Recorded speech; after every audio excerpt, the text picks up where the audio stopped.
দেবকে নিয়ে যখন জল্পনা তুঙ্গে সেই সময় অভিষেক আর দেবের বৈঠক, সাংসদকে নিয়ে জল্পনার মধ্যেই বৈঠক। আমাদের সঙ্গে রয়েছেন প্রতিনিধি আবির। আবির, ঠিক কি খবর পাচ্ছি আমরা?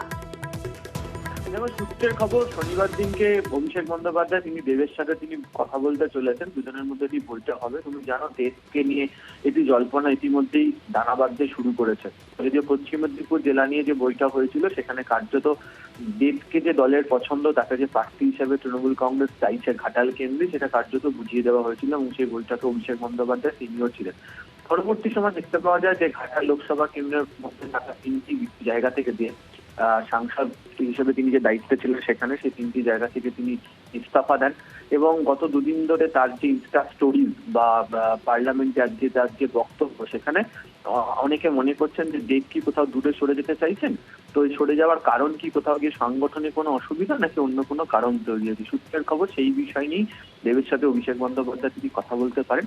তবে দেব শিবিরের তরফ থেকে নির্দিষ্ট করে এই বিষয়ে এখনো পর্যন্ত কিছু জানানো হয়নি। সূত্রের খবর, শনিবার বিকেলের দিকে এই বৈঠক করতে পারেন হচ্ছে অভিষেক দেবের সাথে। বেশ, ধন্যবাদ আবির।